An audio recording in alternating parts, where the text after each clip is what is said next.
कल्पना गर्नुहोस् तपाईँ एउटा साँगुरो पहाडी बाटोमा गाडी चलाइरहनु भएको छ। एकातिर ठाडो चट्टान, अर्कोतिर 1000 मिटर गहिरो खाल्टो, न रेलिङ न बाँच्ने अर्को मौका, एउटा सानो गल्ती अनि सबै कुरा समाप्त। संसारमा यस्ता धेरै बाटोहरू छन् जहाँ हरेक वर्ष मानिसहरूले ज्यान गुमाउँछन्। कतै हिमपहिरो, कतै भूस्खलन त कतै साँगुरो बाटो हुन्छ कि दुई गाडी एक आपसमा काट्नै सक्दैनन्। आज हामी हेर्नेछौँ संसारका 10 सबैभन्दा खतरनाक बाटोहरू जहाँ हरेक मोडमा नयाँ खतरा लुकेको हुन्छ। अन्तिम नम्बरको बाटो यति डरलाग्दो छ कि एक समयमा यसलाई आधिकारिक रूपमा संसारको सबैभन्दा खतरनाक बाटो घोषणा गरिएको थियो। त्यसैले भिडियोलाई अन्त्यसम्म हेर्नुहोला। हामी सुरु गर्नेछौँ नम्बर 10 बाट।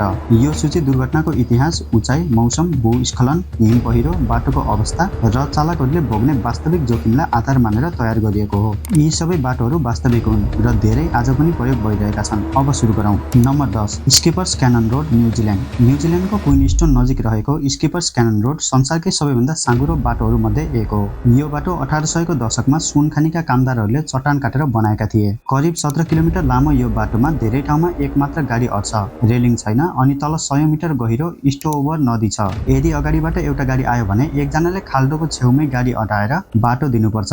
यही कारण धेरै गाडी कम्पनीहरूले यस बाटोमा दुर्घटना भए पनि बिमा समेत स्वीकार गर्दैनन्। रोचक कुरा के छ भने लर्ड अफ रिङ्स चलचित्रका केही दृश्यहरू यही क्षेत्रमा सुट गरिएको थियो। तर यो त सुरुवात मात्रै हो। अब जाउँ एउटा यस्तो राजमार्गमा जसको नाम नै मृत्युको राजमार्ग हो। Number 9 BR-116 Brazil. ब्राजिलको BR-116 राजमार्ग करिब 4500 किलोमिटर लामो छ। यसको कुरिचिबा र साओ पाउलो बीचको भागलाई स्थानीयहरूले मृत्युको राजमार्ग भन्छन्। यो बाटो पहाड, घुम्ती, बाक्लो कुहिरो र लगातार वर्षाका कारण निकै जोखिमपूर्ण मानिन्छ। त्यसमाथि दिनरात गुड्ने ठूला टडकहरूले दुर्घटनाको जोखिमलाई अझ बढाउँछन्। यहाँ धेरै दुर्घटना चालकहरूको थकान, कम दृश्यता र खराब मौसमका कारण नै हुने गर्छन्। अचम्मको कुरा, यो राजमार्ग ब्राजिलको 10 वटा राज्य हुँदै जान्छ। एउटै यात्रामा मौसम र भूगोल धेरै पटक बदलिन्छन्। तर अब हामी जाँदैछौँ एउटा यस्तो सुरुङतिर जुन आधुनिक मेसिनले होइन, गाउँलेहरूले आफ्नै हातले बनाएका थिए। नम्बर 8 गुओलियाङ टनल रोड, चीन। चीनको हेनान प्रान्तमा रहेको एउटा सानो गुओलिङ गाउँ एक समय संसारबाट लगभग अलग थियो। बाहिर निस्कने एउटै बाटो थियो, ठाडो चट्टानमा बनेको खतरनाक भर्याङ।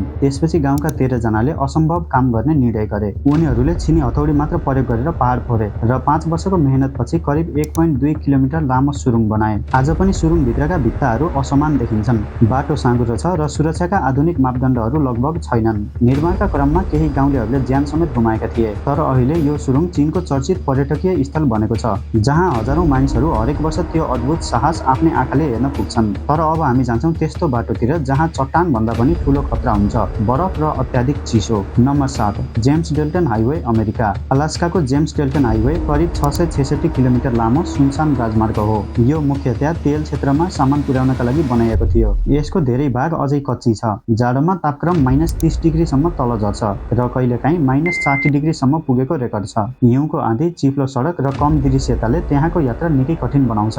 दुर्घटना भए सहायता पुग्न घण्टौं लाग्न सक्छ, किनभने बीच बाटोमा बस्ती नै निकै कम छ। तर अब हामी पुग्छौँ अझ उचाइमा, जहाँ हिमपहिरो, भूस्खलन र अक्सिजनको कमी तीनै खतरा एकैसाथ भेटिन्छन्। सिचुआन तिब्बत हाइवे, चीन। चीनको चेङ्डुदेखि तिब्बतको लासा जोड्ने सिचुआन तिब्बत हाइवे संसारको सबैभन्दा कठिन पहाडी राजमार्ग मध्ये एक हो।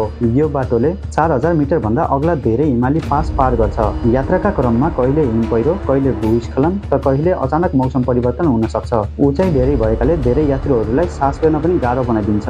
यति जोखिम हुँदाहुँदै पनि यसको वरिपरिका हिमाल, उपत्यका र गुम्बाहरूको दृश्य साँच्चै अविस्मरणीय छ।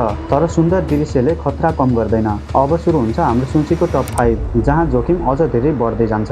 नम्बर 5 काराकोरम हाइवे, पाकिस्तान र चीन। पाकिस्तानको हसल अब्दलदेखि चीनको काश्मीरसम्म जोड्ने काराकोरम हाइवे, यसलाई धेरैले संसारको 8औं आश्चर्य पनि भन्छन्। करिब 1300 किलोमिटर लामो यो राजमार्गले हिमालय, काराकोरम र हिन्दुकुश 3 विशाल पर्वत श्रृङ्खला पार गर्छ। यसको सबैभन्दा अग्लो भाग खुन्जाराब पास समुद्री सतहबाट करिब 4700 मिटर उचाइमा छ। धेरै ठाउँमा बाटो साँगुरो छ, एकातिर ठाडो पहाड, अर्कोतिर गहिरो खाल्डो। निर्माणका क्रममा करिब 1000 भन्दा बढी मजदुरहरूले भूस्खलन र दुर्घटनामा ज्यान गुमाएका थिए। आज पनि बर्खामा चट्टान खस्ने, बाढी आउने र बाटो बन्द हुने घटना सामान्य मानिन्छ। तर अब हामी जान्छौँ यस्तो राजमार्गमा जहाँ प्रकृतिको खतरा मात्र होइन, सुरक्षा चुनौती पनि सधैँ रहन्छन्। Number 4 Kabul Jalalabad highway Afghanistan. अफगानिस्तानको काबुल र जलाबाद जोड्ने यो राजमार्ग करिब 150 किलोमिटर लामो छ। यो बाटो गहिरो उपत्यका र ठाडो चट्टानको छेउबाट जान्छ। साँघुरो मोड, कमजोर सडक, तीव्र ओह्रालो र लगातार गुड्ने गाडीहरूले यात्रा निकै जोखिमपूर्ण बनाउँछन्। वर्षायाममा पहिरो खस्ने खतरा अझ बढ्छ। यति कठिन भए पनि यो अफगानिस्तानको व्यापार र दैनिक यातायातका लागि अत्यन्तै महत्त्वपूर्ण मार्ग हो। धेरै मानिसहरूसँग यही बाटो प्रयोग गर्नु बाहेक अर्को विकल्प नै छैन। अब आउने अर्को खतरनाक बाटो हेर्न हामी फेरि हिमालतर्फ फर्किनुपर्छ। नम्बर 3, जोई लापास, भारत। भारतको जम्मू कश्मीर र लद्दाख जोड्ने जोई लापास हिमालयको सबैभन्दा कठिन सडकमध्ये एक हो। यो करिब 3530 मिटर उचाइमा अवस्थित छ। बाटोमा धेरै ठाउँमा कच्ची, साँघुरो र निकै मोडहरू आउँछन्। जाडोमा भारी हिमपातका कारण यो सडक महिनौसम्म बन्द हुन्छ। हिम पहिरो, भूस्खलन र अचानक मौसम फेरिने भएकाले यहाँ यात्रा गर्नु सधैँ चुनौतीपूर्ण हुन्छ। तर लद्दाखका मानिसहरूका लागि यो सडक नै जीवन रेखा हो।